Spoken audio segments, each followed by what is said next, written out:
Voilà, ce matin, nous allons dialoguer avec le père Guillaume Konda.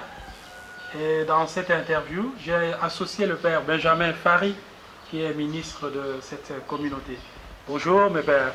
Bonjour. Voilà. Nous allons poser une petite question au père et nous parler d'abord de son enfance, là où il est né, et puis on peut dire la date et l'éducation qu'il a reçue de ses parents. Père, à vous la parole. Ah bien, merci beaucoup. Donc, je considère cet entretien comme un tédéum. On peut penser ce que l'on veut, mais voilà, cela veut simplement dire que tout ce que je peux dire appartient au Seigneur. Et cela doit nous être reporté. Alors, au préalable, il y a ceci. Non seulement ce que je dis appartient au Seigneur, mais il y a une parole de la Bruyère qui me vient à l'esprit. Au début de son ouvrage sur les caractères, la Bruyère parle de écrire. Mais là où lui dit écrire, moi je dis dire. Et voici la citation. La même justesse d'esprit qui nous fait dire de belles choses nous fait appréhender qu'elles ne le soient pas assez pour mériter d'être lues. Ça, c'est sur le plan humain. Alors, concernant mon enfance, moi, je suis né des parents chrétiens. Mes parents étaient déjà eux-mêmes à l'école à Kisantu avant leur mariage en 1925. Et pour montrer qu'ils avaient bien subi eux-mêmes de leur enfance également l'influence chrétienne, eh bien, on nous dit que notre mère était à l'école des Sœurs de Notre-Dame et que quand le roi Albert et la reine Élisabeth sont venus au Congo, c'est notre mère qui a lu devant leur majesté la lettre d'accueil. Quant à notre père, il travaillait déjà à la menuiserie de la mission. Et il deviendra le chef menuisier, comme on dit couramment, le capitaine de la menuiserie. Quant à l'influence chrétienne elle-même, il y aurait beaucoup de choses à dire. Mais je rappelle que, comme on le dit, moi je suis né à l'ombre de la cathédrale. Alors la cathédrale, ça dit beaucoup, et ça dit beaucoup, non pas en général, mais même dans ma vie. Et c'est en quelle année, père, que vous êtes né? Eh bien, je suis né vous demandez l'année, alors c'est en 1931, c'était le 20 décembre. Juste quelques jours avant la fête de Noël, ça aussi, j'imagine, c'est significatif dans votre vie. Oui, certainement, et je dois d'ailleurs ajouter que à cette époque, dans le milieu où nous étions, quand les mamans sortaient de l'hôpital, eh bien, le baptême avait lieu dans la semaine qui suivait. Et c'était le dimanche de relevailles, comme on disait. Et puis, voilà, on était baptisés après. Ce qui fait que la naissance temporelle et la naissance spirituelle, voilà, sont assez rapprochées. Et maintenant, comme religieux, comme prêtre jésuite, en parlant un peu de votre enfance sous son aspect, je dirais, spirituel, pensez-vous que déjà à ce moment-là, il y avait une influence qui vous aurait poussé à vous décider pour l'entrée en religion? Eh bien, cela nous amène déjà à la fin de l'école primaire. Oui, exactement. Donc, c'est en fait le début d'une histoire de la vocation. Vocation comme prêtre, vocation comme religieux. Je suis né dans un milieu extra-coutumier et dans une région agricole. Cela signifie que, comme je le dis, notre père travaillait à la mission à la menuiserie, tandis que notre mère allait au champ comme font nos mamans. Et nous suivions. Et on aimait le champ, on aimait bien le travail des champs. Et même à l'école primaire, quand nous étions internes, eh bien à l'école même, on apprenait la théorie de l'agriculture. Et puis on mettait cela en pratique, il y avait des travaux manuels, et nous produisions nous-mêmes ce que nous mangions à l'internat. Cela signifie que moi j'avais quand même subi l'influence du travail de la terre, le goût de la terre. Et quand vers la fin de l'école primaire vint le moment où on songeait à la carrière, eh bien, moi j'ai songé à faire des études d'agronomie. Et il faut savoir que dans le milieu où je suis né à Kisantu, eh bien, il y avait l'ancien centre universitaire congolais Lovanium. Et là, il y avait la FOMULAC, Fondation médicale de l'Université de Louvain au Congo, fondée en 1926. Et il y avait après la fondation du Cadulac, centre agronomique de l'Université de Louvain au Congo.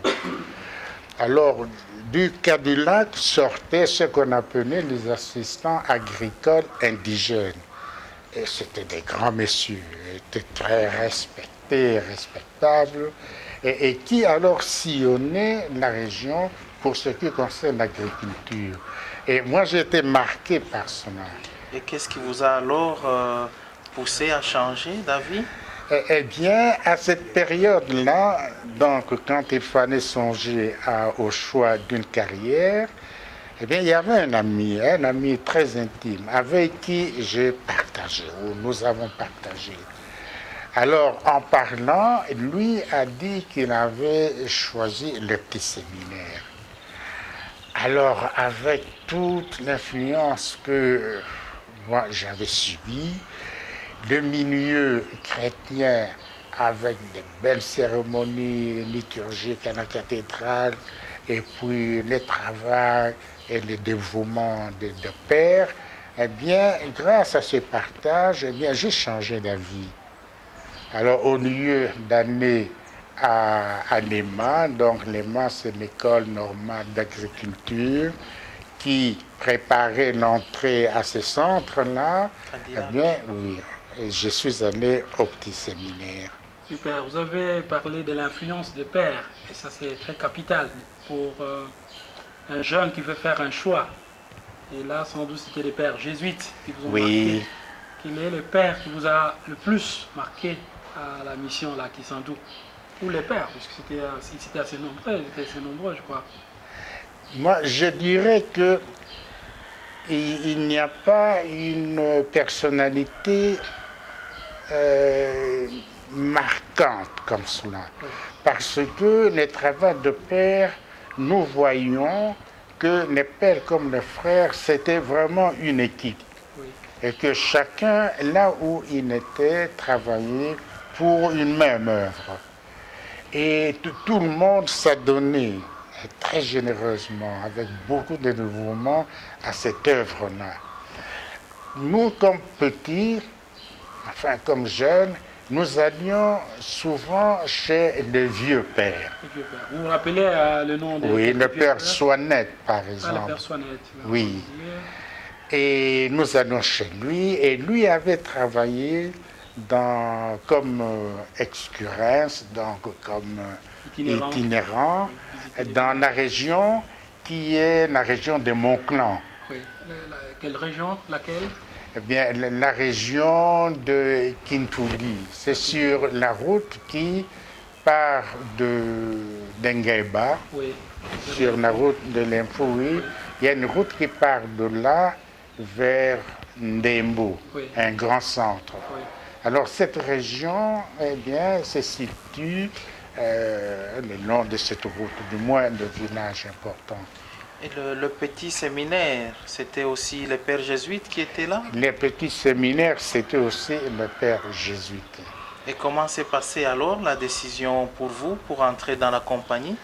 Eh bien, là, je dois peut-être revenir un peu en arrière, parce que déjà à l'école primaire, moi j'étais frappé par certaines valeurs. Oui. Donc sur le plan religieux, eh bien, l'encadrement était magnifique. Et on avait comme enseignants ceux qu'on appelait les moniteurs, qui avaient fait l'école normale de l'Infou et qui étaient très bien formés. Et nous étions frappés par leur savoir-faire et même leur savoir-vivre, parce que c'était vraiment des modèles pour nous. Et au petit séminaire, c'est encore, je dirais, l'ancien Ordo pour la compagnie. Oui. Parce qu'à cette époque-là, bon, beaucoup de changements que nous connaissons maintenant, eh bien, ne s'étaient pas encore produits, se dessinaient peut-être, mais ce n'était pas encore le cas. Et là, j'ai été aussi frappé par cela. Nous avions des très bons professeurs. Et tous étaient des jésuites? Oui, tous étaient jésuites, sauf en 7e préparatoire que nous avions faite à l'ancien petit séminaire. Et notre professeur, c'était un frère de Saint-Joseph. Donc, lui n'était pas jésuite, mais sinon, tous les autres étaient des pères. Mais il y avait aussi un régent, un philosophe de Maïdi qui était en régence. Et pour notre année, il y avait parmi les pères, enfin pas parmi les pères, parmi les professeurs, un futur père, et c'était le père Matota, que vous avez interviewé hier. Et lui a été notre professeur de 6e latine. Et par après, il y avait, il faut être sincère, un abbé ou deux qui étaient aussi professeurs. Mais tout ce monde-là était dans l'ambiance des jésuites.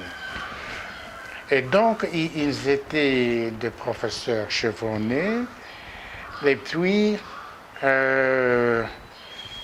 ce qui m'a le plus frappé, c'est que pour toutes les matières, on avait des manuels. Et les professeurs, parce que nous parlons du petit séminaire, mais pour ma régence, moi-même, je retournerai au même petit séminaire, mais de l'autre côté de la barrière, comme professeur. Donc, pour les matières en classe, nous avions des manuels. Et les professeurs avaient ce qu'on appelait les préparations, le livre du maître. Puis, il y avait une bibliothèque. Il y avait des salles d'études, comme dans nos collèges où il y a un internat, il y a toujours des salles d'études. Et au petit séminaire, il y avait 2 divisions, la petite, la grande. Mais alors, il y avait aussi des dictionnaires, surtout des dictionnaires. Nous avions le dictionnaire Kikongo français, français Kikongo. Nous avions des dictionnaires latin, français du Congo et d'autres dictionnaires français, mais autres que les petits Larousse illustrés. Parce qu'à partir de la 4e latine, je pense, chacun avait comme dictionnaire français le petit Larousse illustré. Et puis il y avait de grands dictionnaires de latin français et français latin. Cela signifie que moi là j'ai acquis une méthode de travail. Mais parlons d'abord de l'histoire de la vocation.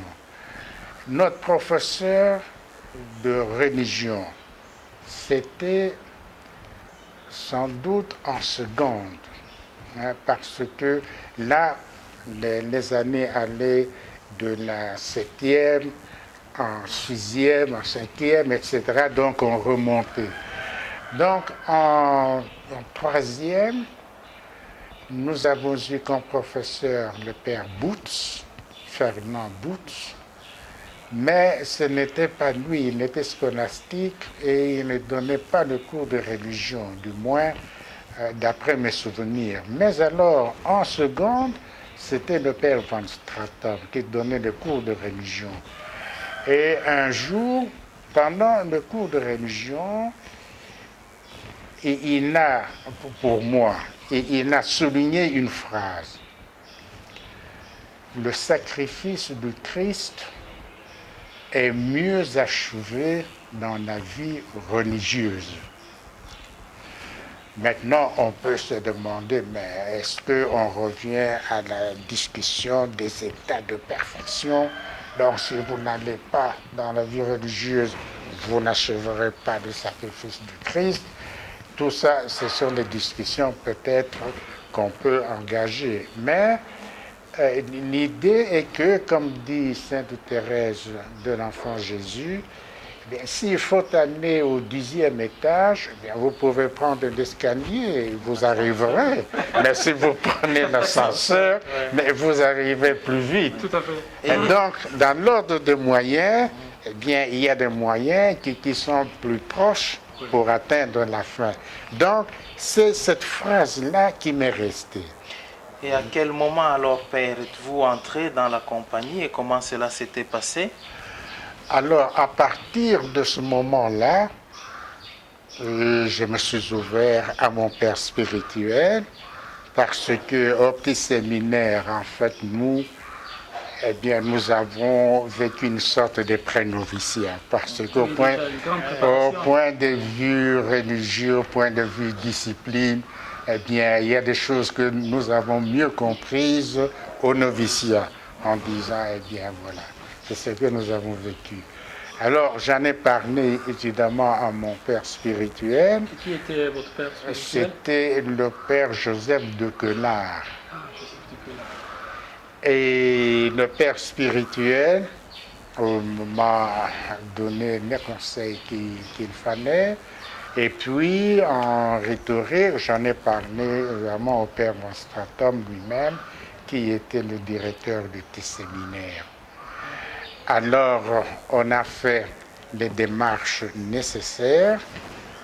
Je me suis présenté devant les 4 animaux de l'Apocalypse, comme on disait, pour l'examen canonique. Et alors, voilà, ça c'était la dernière année des études secondaires. Et puis, j'ai été admis comme cela dans la compagnie. Une petite question, Père, de curiosité. Étiez-vous seul à ce moment-là ou il y a d'autres élèves qui, avec vous, avaient pris la même décision? À ce moment-là, au petit séminaire, j'étais seul. J'étais seul, oui. Mais alors, comme nous parlons de petits séminaires et des humanités, alors je dois dire quelque chose de très important. Donc, comme j'ai commencé à le dire, nous avions de bons professeurs, et nous avions les manuels pour les matières que nous étudions. Nous avions des dictionnaires. Et je dois ajouter que tant à l'école primaire qu'au petit séminaire, moi j'ai développé le goût musical, vraiment le goût de l'harmonique, parce que déjà à l'école primaire, j'étais dans la chorale de la cathédrale, que j'avais une voix de soprano à l'époque, et nous chantions en latin. C'était l'époque, tout cela. Alors, au petit séminaire, eh bien, nous avions aussi le cours de solfège en 7e préparatoire. Et puis, pendant les autres années, les 6 années d'humanité, il y avait une classe de chant pour tout le monde chaque semaine. Et à part cela, il y avait une fanfare.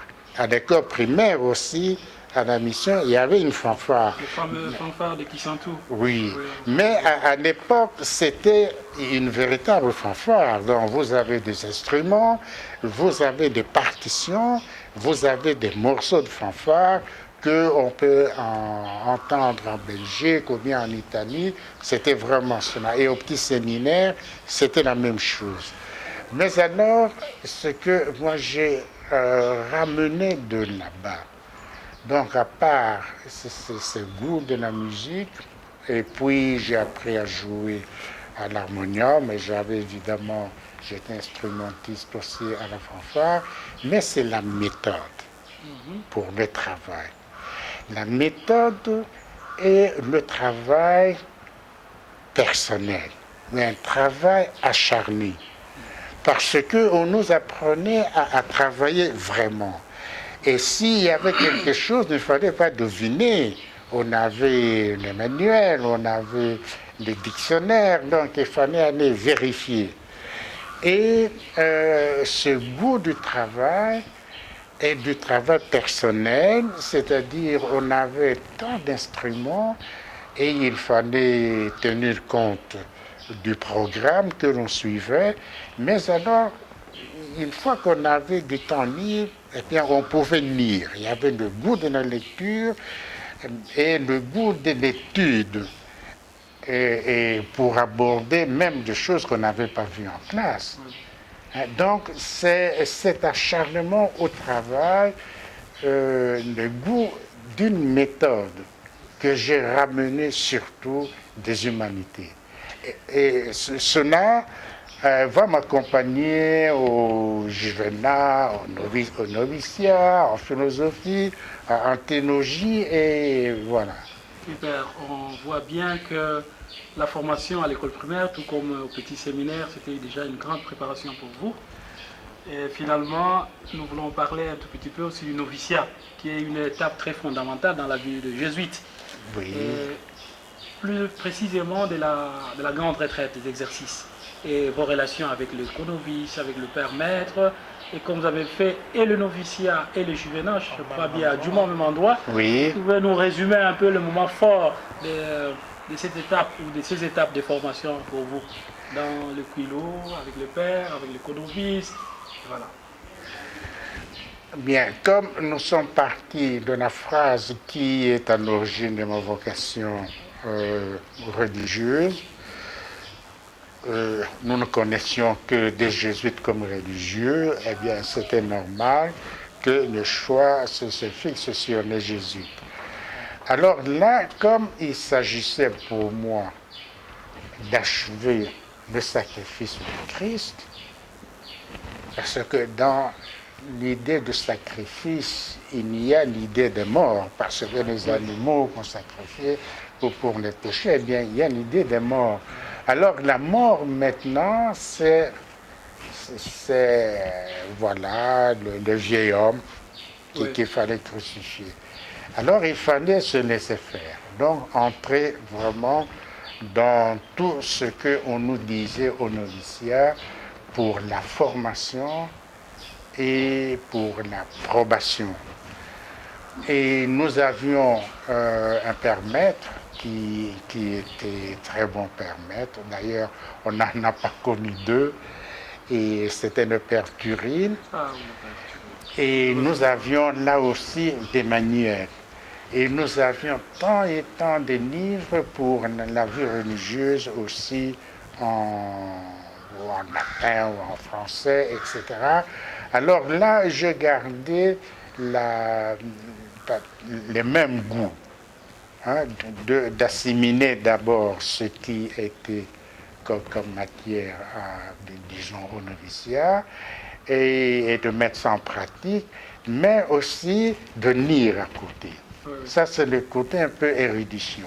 Revenons un peu à l'expérience et la grande retraite.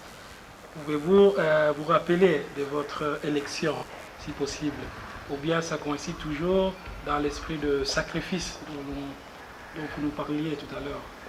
Oui, l'expérience de la grande retraite, c'était, je pense, un peu le nœud de l'affaire pour les noviciats. Oui. Parce que on nous avait parlé tant et tant de Saint-Ignace.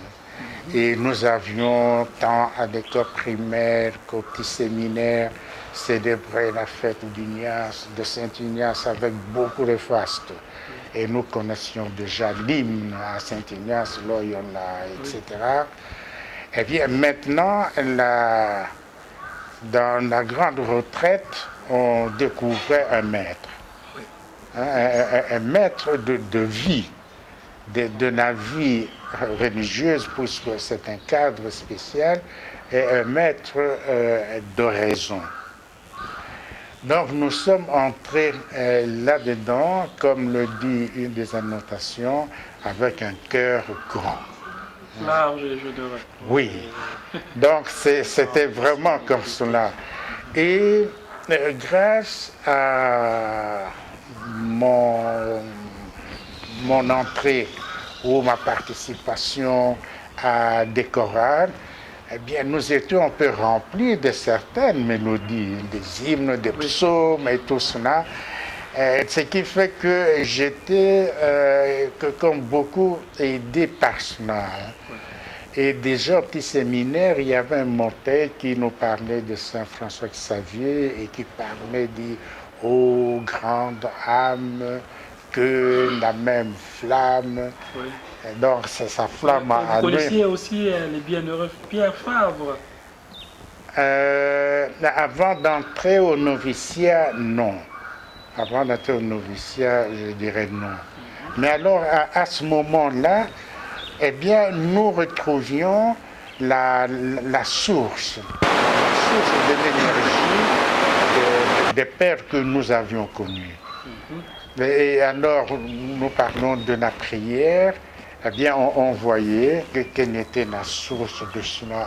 Nous parlions de dévouement au travail, donc avec moi la peine, avec moi dans la gloire, et donc c'est le règne cela. Donc c'était un peu comme la découverte de la source de tout ce que nous admirions chez les pères. J'imagine, Père, que ça ne s'est pas arrêté au noviciat, puisque la formation jésuite, comme on le sait, elle est assez longue. Comment s'est-elle passée pour vous, cette formation, après le noviciat? Alors, après le noviciat, nous avons une étape qui a été supprimée, du moins chez nous. Et il serait difficile, je pense, qu'il y ait un changement. Donc, du noviciat, avant la philosophie, il y avait les juvénats. Alors on est resté dans la même ambiance. On est resté vraiment, on dirait, dans un cadre. Mais c'est un moment dialectique. Nous sommes faits pour l'action, mais il fallait se préparer. Et donc on ne peut pas dire, oui, bon, on a perdu du temps. L'idée ne vient même pas. Mais au moins, on avait l'occasion de mieux vivre d'une façon, disons, un peu pénible, pas pénible, mais d'une façon paisible. Mais il y a toujours de la peine, dans ce qui fait qu'il y a des lapsus qui se comprennent. Oui, c'est vrai, je ne ferai pas allusion à notre Villepin. Mais donc, oui, d'une façon paisible, parce que alors, c'est cette prière-là, hein, oui. La prière et puis le travail qui devait venir, mais la préparation pour cela. Et on voyait bien les œuvres qu'il faut réaliser, et des œuvres il y en a comme il y en avait à ce moment-là. Alors tout ça, c'était la préparation. Alors je dois ajouter ceci. On nous avait parlé déjà au noviciat et aussi dans le cadre des études au Juvénat du travail, non, de l'apostolat intellectuel. Il me semble que les Juvénat, c'est une étape fondamentale pour la préparation à la vie intellectuelle, en fait, pour aborder la philosophie. Mais précisément. Oui. Mais là, avec la notion de l'apostolat intellectuel, Oui. eh bien, il y a une note peut-être qu'on ne perçoit pas maintenant. Parce que l'apostolat intellectuel, j'ai entendu même beaucoup de confrères s'exprimer à ce sujet, n'est pas l'apostolat auprès des intellectuels. Mais l'apostolat intellectuel signifie un travail en profondeur, un travail acharné pour devenir une célébrité dans son domaine.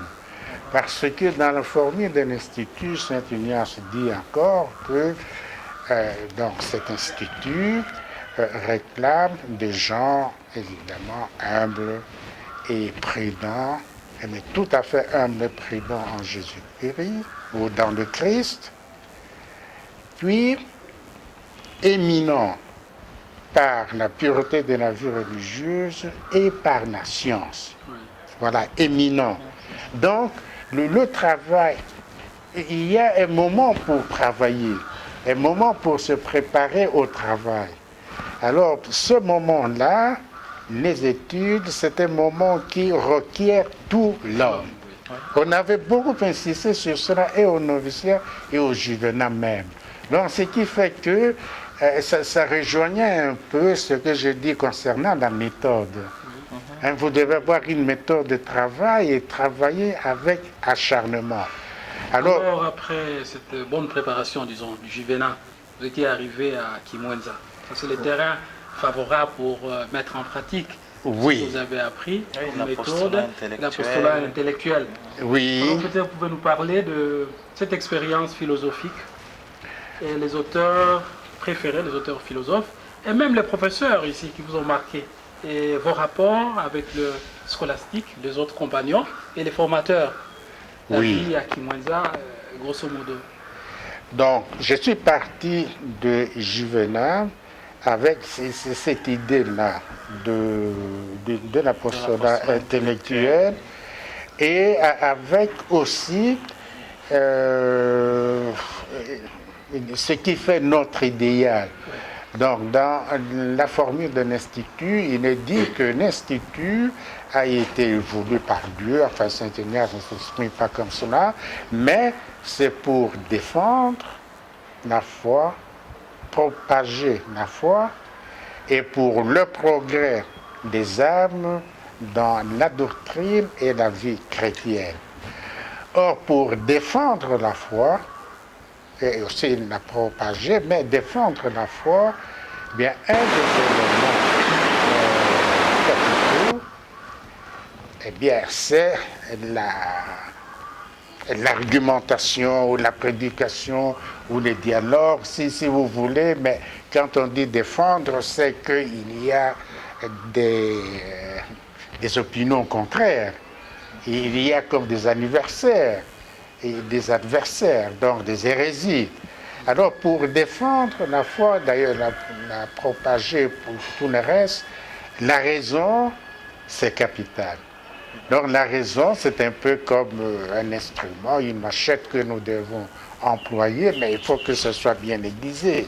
Père, je me rappelle encore, hein, quand je vois les photos dans les 50 ans là-bas, les jubilés d'or de Canisius, oui. On voit une photo, vous êtes un scolastique studieux, sérieux. On voit le sérieux de votre travail. Mais voilà, il y a l'accent sur l'apostolat intellectuel. Mais Canisius n'est pas seulement un milieu intellectuel, il y a aussi autre chose. Il y a aussi l'apostolat, les contacts avec avec le monde. Ce n'est plus le petit séminaire, plutôt ce n'est plus le noviciat ni le juvénat. Vous ouvrez à la ville aussi, à l'apport d'autres étudiants, on dirait laïcs, et les professeurs aussi, je crois. Un monde religieux, comment vous avez vécu là-bas. Pas seulement versé dans les études ou dans la science, mais il y a aussi cette ouverture, un novice qui sort ou un juvéniste qui sort de Djouma qui arrive à Kin. Et cela a eu aussi un effet dans votre formation ou une manière de voir aussi les choses. Oui, mais d'après la manière dont on prenait l'étape à ce moment-là, par exemple, après le juvénat, il y avait la philosophie et nous en sommes là, mais il y avait la régence après. Donc le travail, à ce moment-là, on s'occupait des études. Les études préparent au travail, mais le travail allait venir. Donc les études, c'était très important parce que le travail lui-même est compromis si on n'a pas été bien formé. Oui. Donc cela signifie qu'il y avait le rapport avec l'extérieur, puisqu'on avait voulu Canisius près de l'université, précisément pour qu'il y ait ce contact-là. Et le contact existait.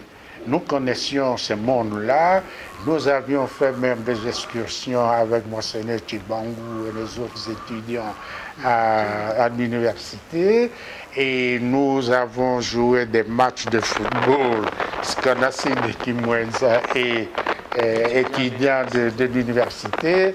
On a né là. Et vous jouez aussi vous-même? Ah oui, oui. Un joueur de foot ou de basket? Ça, ce sont des, je ne dirais pas, des nostalgies, mais en son temps, voilà, je jouais dans des équipes pour Canisius. Et alors, j'allais dire qu'on invitait des professeurs de Rovanium pour nous donner des conférences. Et il y avait de nos pères qui enseignaient à Rovanium et qui venaient passer le week-end chez nous, à Kimwenza. Donc, de temps en temps, nous allions là-bas. Mais alors, sur le plan des études, il y a cette note-ci, parce que j'ai appris cela du père Mertens par après. Oui. Car quand j'étais scolastique, ici, au collège Albert, le collège Boboto actuel, le père Mertens était vice-provincial, alors moi je parlais souvent avec lui. Alors il m'a dit ceci: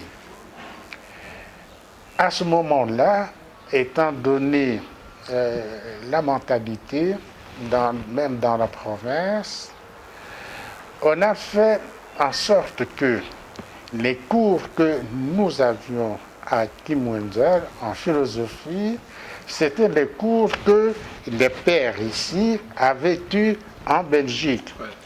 Donc ils ne pouvaient pas dire à nous, c'était le père tel, c'était le cours, tandis que vous autres ici, c'était un peu comme une philosophie de deuxième.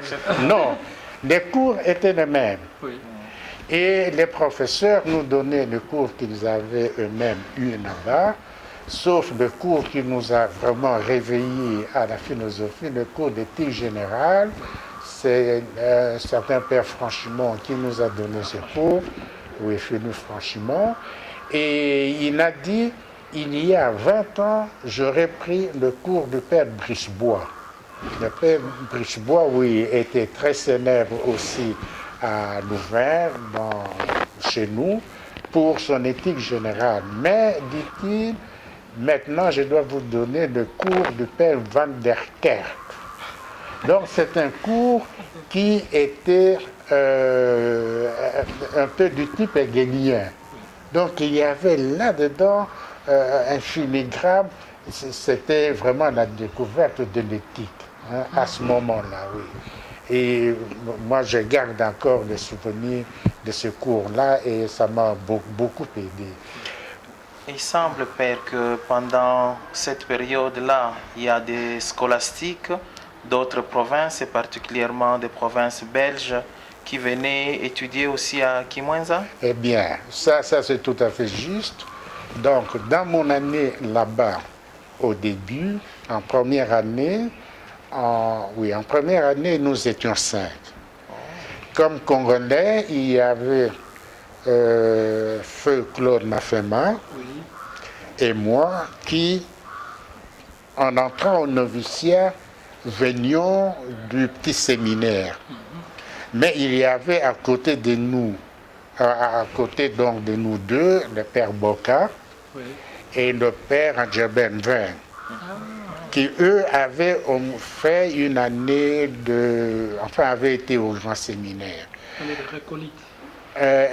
Non, ils n'étaient pas à Kimwenza avec nous à ce moment-là. Mais oui, ils avaient fait. Non, le père Boka, je crois, n'avait fait qu'une année. Alors, il a eu à Kimwenza, il a vécu au moins une année avec nous, il a eu un programme spécial. Tandis que le père Mver, lui, est allé directement en France et à Namur. Il a été à Namur aussi. Et puis, il y avait 3 pères. Le père Mouboti, le père Goudena et le père Mavouela. Bon. Donc, ce qui fait qu'en philosophie, quand nous étions en première année, il y avait 3 Belges. Le père Dirks. Le père Dirks, oui, Paul Paul Dirks, et puis un certain Pascal Feys, que vous n'avez peut-être pas connu, et puis Mathieu Chenil. Donc, nous étions 3 là-bas. Alors, c'est aussi la même méthode là-bas.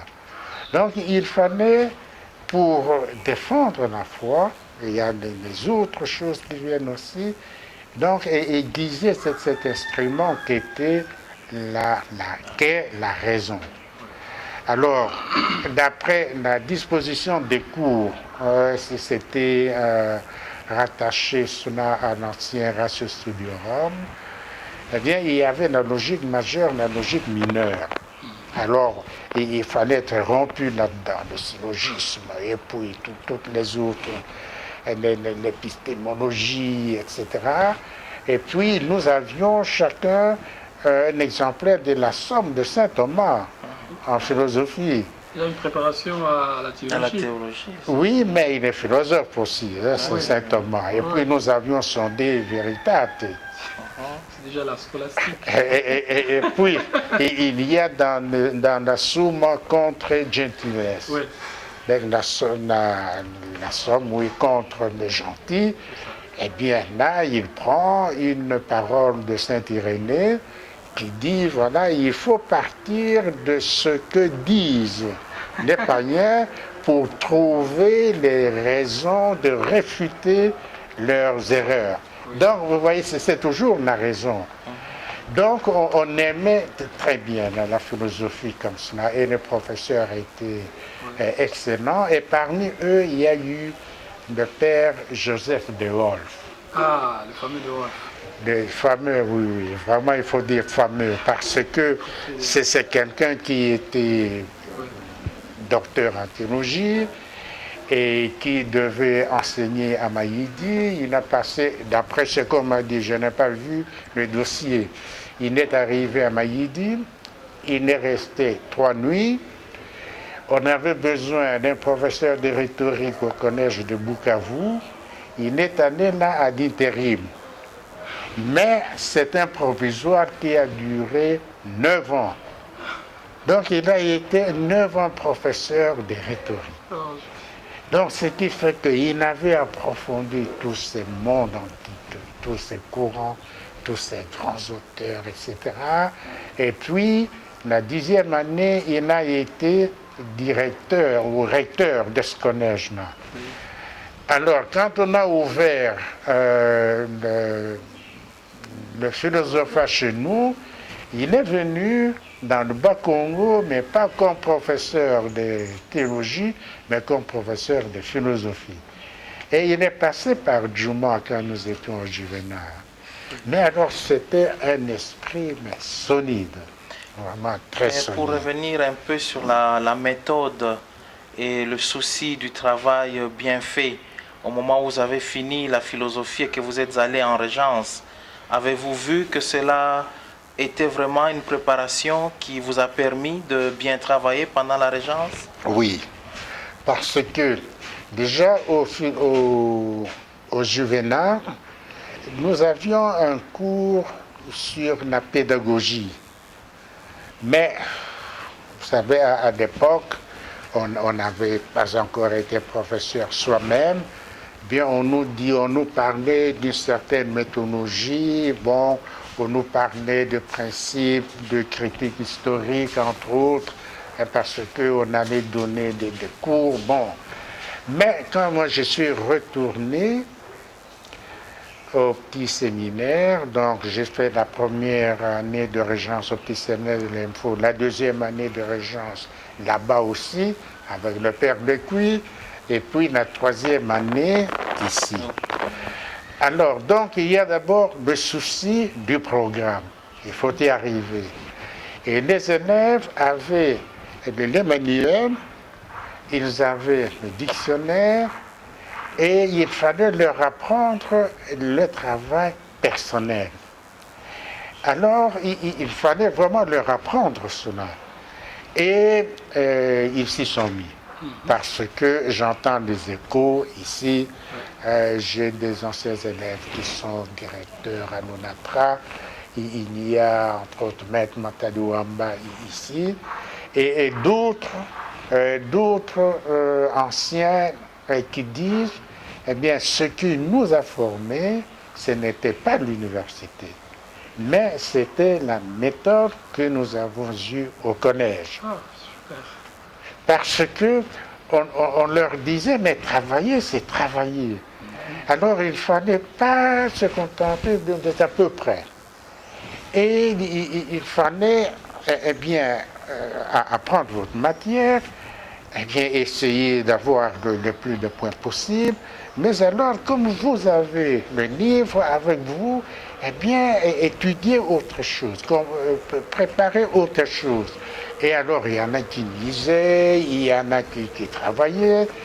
Et ici, au Collège Albert, quand j'ai donné le cours d'histoire, alors à l'époque, c'était le programme dit métropolitain. Oui. Donc, pour l'histoire en 6e latine, on commençait par l'Orient antique. Oui. Donc, les Sumériens et tout ce monde-là. Et quand nous sommes arrivés en Égypte, eh bien, il y avait des élèves qui m'apportaient des revues où on montrait les dentistes en Égypte. Oui. Il dit, Père, voilà, maintenant nous voyons l'Égypte. Eh bien, ça c'est le travail personnel. Donc, moi-même, j'ai donné aux élèves eh bien, la méthode que j'avais.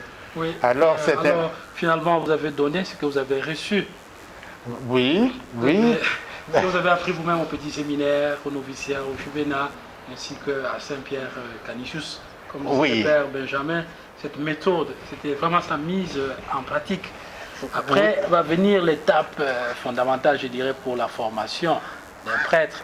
Et oui. Déjà, Canisius, vous préparez à partir de grands auteurs, comme on venait de dire, saint Thomas d'Aquin, qui est philosophe en même temps grand théologien. Et vous avez rencontré aussi à Canisius un théologien vivant, donc le père de Wolf.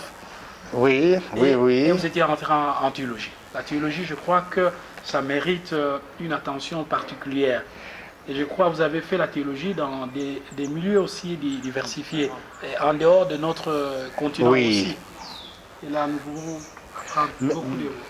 Mais alors, ce que j'ai quand même ramené de la Régence et aussi de Canisius, parce qu'on a été en contact avec beaucoup de gens, c'est qu'il fallait une formation profonde.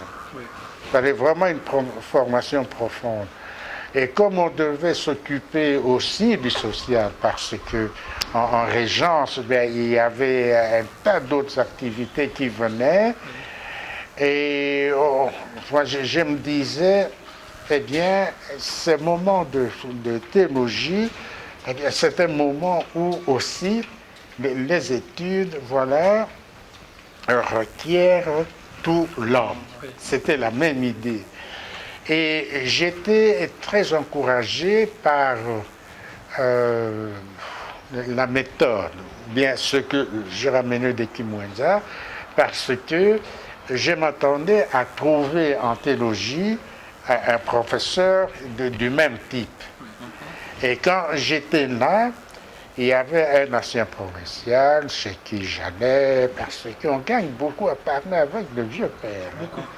D'anciens professeurs, d'anciens supérieurs, anciens provincial, mais ils vous disent des choses vraiment, parfois inattendues.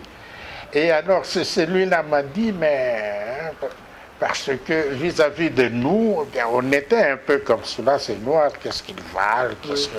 Ah, c'est en Belgique ou bien... En Belgique, là. Oui. Mais ce n'était pas prononcé, mais c'est quand même un peu dans l'inconscient, je crois, oui. Alors, ce père-là, un ancien provincial, me demandait, mais quels sont les professeurs que vous avez eus là à Kimwenza? Alors j'ai dit, bien, nous avons eu tel professeur, nous avons eu le père Franchimont. Il dit, il est très bien. Mais très bien, mais on aurait pu vous envoyer le père Guérin, parce que le père Guérin, je ne sais pas si vous l'avez connu, mais voilà, mais franchement, c'était très bien aussi. Et un autre qui encore, alors j'ai dit, le père de Wolf. Oui. Alors il a sursauté. Il a dit, Joseph de Wolf. J'ai dit oui, Joseph de Wolf. Il a dit, ah, ça, c'est un homme. Or, nous l'appelions la petite immonence. Le père de Wolf. Oui, oui, parce qu'il était tellement profond, nous l'avions surnommé la petite immonence. Et maintenant, on me dit, ça, c'est un homme. Alors je me souviens que Napoléon avait dit ça de Goethe. Oui. Monsieur Goethe, hein, vous êtes un homme. Alors avoir eu un homme comme cela, comme professeur, vous voyez, moi j'étais un peu flatté. Alors, vous parlez de la Belgique, Père, comme lieu où vous avez fait votre théologie, mais le Père Anissé a parlé de différents milieux. Eh bien, j'ai fait le lien, parce que maintenant, voilà, nous sommes en Belgique, donc en théologie.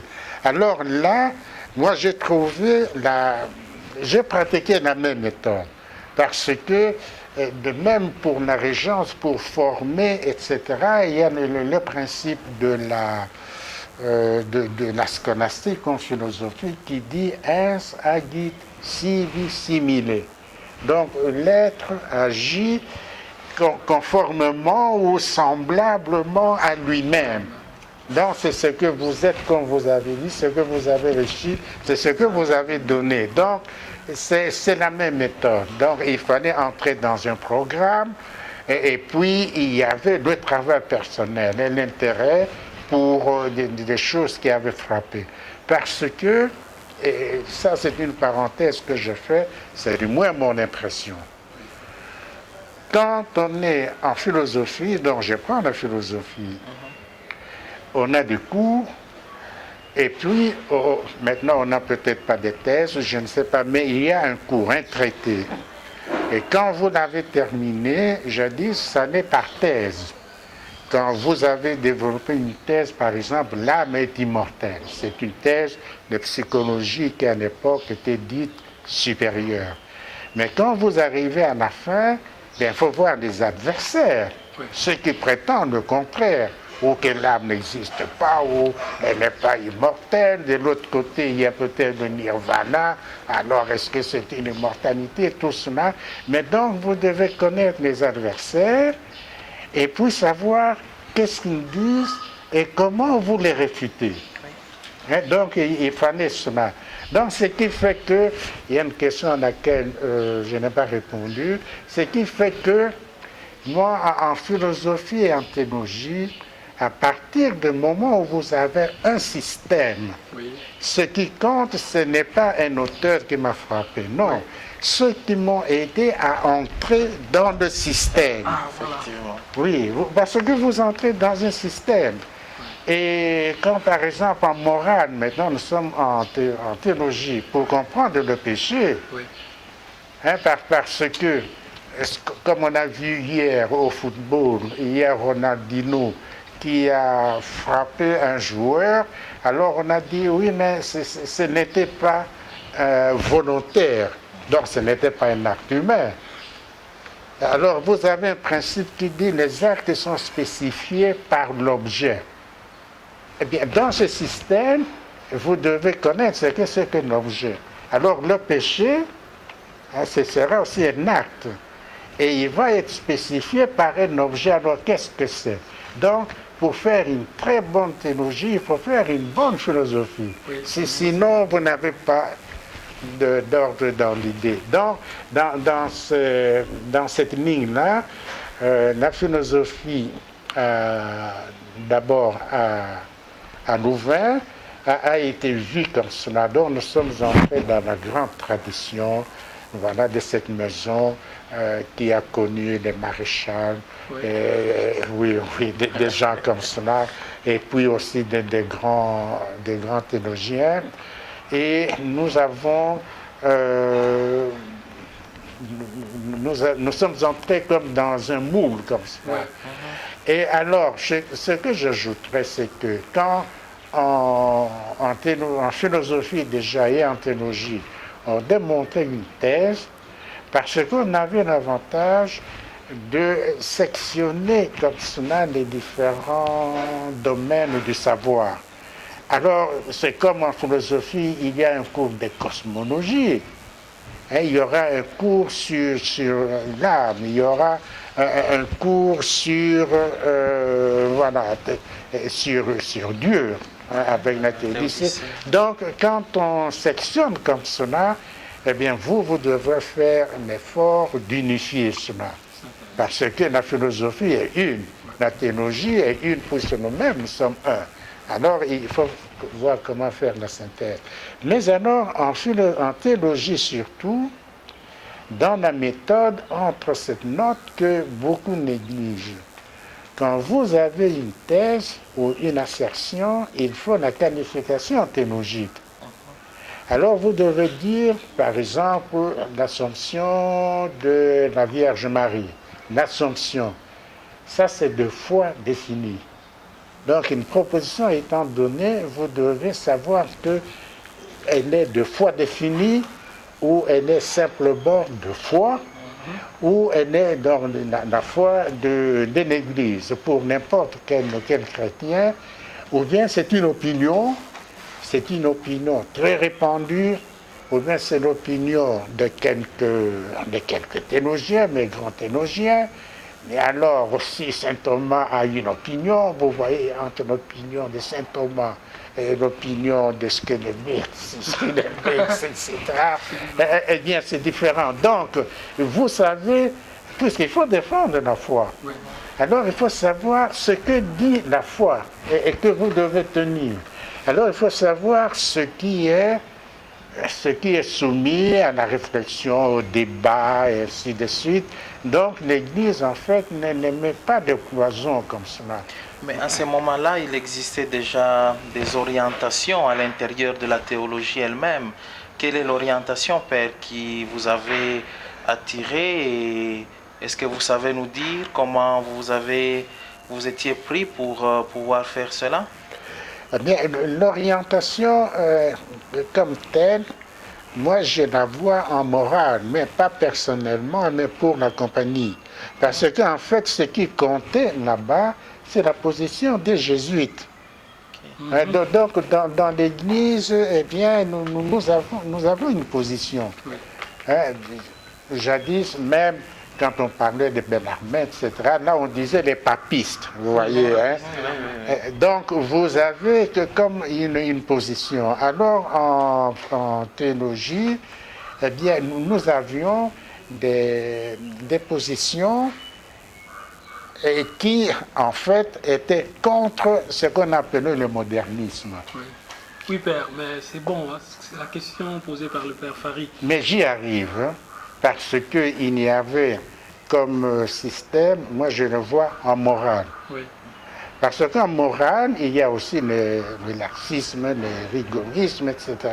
Mais il y a le probabilisme. Tout à Il y a des Il y probabilismes. a des jésuites qui soutenaient justement. Alors avec notre casuistique, avec tout ce que vous voulez, donc il y a un domaine qui nous est particulier comme jésuite. Oui. Alors là-dedans, on peut avoir des goûts ou bien des préférences pour tel ou tel auteur, parce qu'il y en a beaucoup. Oui. Mais c'est pour ceux qui nous aident à mieux entrer dans notre système. Exactement. Père, alors voilà, il y a des écoles, vous étiez à Louvain, après vous étiez à Rome, si je me rappelle Oui. bien, toujours pour la théologie, Oui. la morale.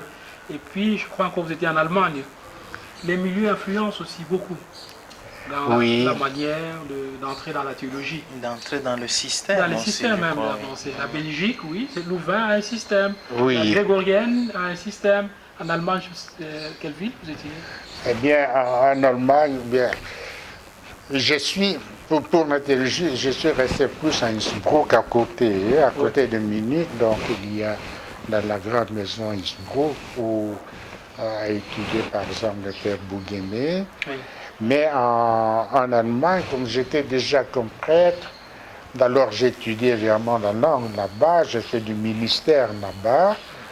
Mais c'était surtout dans la pastorale. Oui. Mais dans tous ces pays-là, par exemple, ce qui compte, ce sont des jésuites. Oui. Quand moi j'allais dans l'Italie du Sud, quand on a appris qu'il y avait un jésuite à la paroisse, mais il y a des gens qui accouraient. Oui. Oui, parce qu'il y avait un jésuite. En Belgique, j'ai vécu cela aussi. Et il y avait des gens qui demandaient même un rendez-vous pour me voir parce que moi j'étais jésuite. Donc, les jésuites, ça fait quand même une image. Et je pense que cette image pour nous vient de cela. Vient du fait que on est quand même limité. Parce que cette limitation, moi je pense que ça cède un peu à l'activisme maintenant. Nous voulons tout faire nous-mêmes, nous voulons ceci. Non. Quand moi j'allais en Italie centrale, enfin ça, vous y avez été, le père ministre peut-être ira un jour, on ne sait pas. Eh bien, quand j'ai remplacé mon curé, quand il me disait, eh bien voilà, pour la lessiveuse est ici, pour le petit déjeuner voici, pour le dîner faire cela, ainsi de suite, pour ceci. Donc il m'expliquait tant et tant de choses. Eh bien, moi, au petit séminaire, j'ai été chef-coq. Je me suis occupé de la cuisine. Mais alors, quand il à la tête, alors, depuis lors, je ne m'approche pas d'une source de chaleur comme cela. Alors, j'ai dit, par exemple, à mon curé en Italie du Sud, non, parce qu'il fallait alors préparer ceci, soi-même, j'ai dit non, moi je n'approche pas du feu, ainsi de suite. Alors lui a dit aux dames là, de la paroisse, mais le père ne sait pas faire de la cuisine.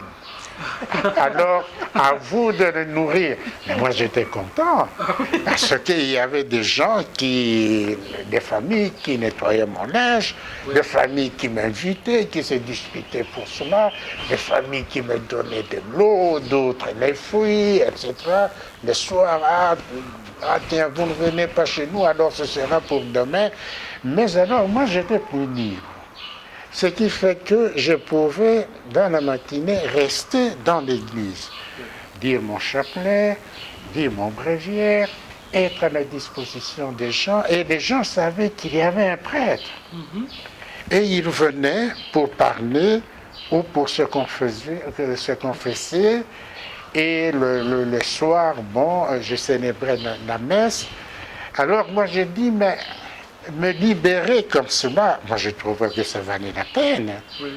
Et alors, pour faire ceci ou cela, mais s'il y a quelqu'un qui peut faire cela, pendant que moi, je ne reste pas comme cela, ou bien à m'occuper des choses qui me regardent, moi personnellement, mais je reste à la disposition des âmes, et alors, de fait, les gens venaient. Et quand mon curé est revenu de son congé, il a appris cela, bon, il me l'a fait un peu savoir comme cela, mais voilà, c'était comme cela. Les gens savaient qu'il y avait un prêtre là pour eux. il venait. Voilà, après cette étape de la théologie, ce grand séjour très riche en Europe, disons en Allemagne, en Belgique, tout comme à Rome, vous êtes rentré au pays. Et Non, vous avez- vous permettez, Oui. et vous avez oublié un pays, c'était la Grande-Bretagne. Ah, vous étiez Parce aussi en que Grande-Bretagne. j'ai fait le 3e en Ah, oui. Grande-Bretagne. Tout à fait. Et alors, dans ce pays-là, les gens ont vu que, du moins ça c'est quelque chose de personnel, que par la culture générale, ils étaient étonnés que moi je sache ceci, que je sache cela, et que je m'intéresse à ceci ou à À cela, l'art, à la musique. à tout cela. Et que en allant à Cambridge, par exemple, j'ai été plusieurs fois à Oxford aussi, et que alors dans la chapelle Saint-Georges, moi j'admire le style perpendiculaire, Oui. et que tout ça de gothique, eh bien, les gens étaient étonnés. Et donc, les gens, et puis on fait du ministère. Quand vous faites du ministère pour les gens, vous parlez leur langue, Oui. eh bien, vous avez de la sympathie pour cela. Tout à fait. Donc, les gens, en fait, on se rend compte que parfois nous avons nous-mêmes des idées préconçues, ou bien nous interprétons mal certaines choses qui sont vraies. Oui. Mais parfois, ce sont des idées préconçues. Donc, moi, je trouvais que moi, j'étais accepté par des gens, et j'ai encore des grands amis.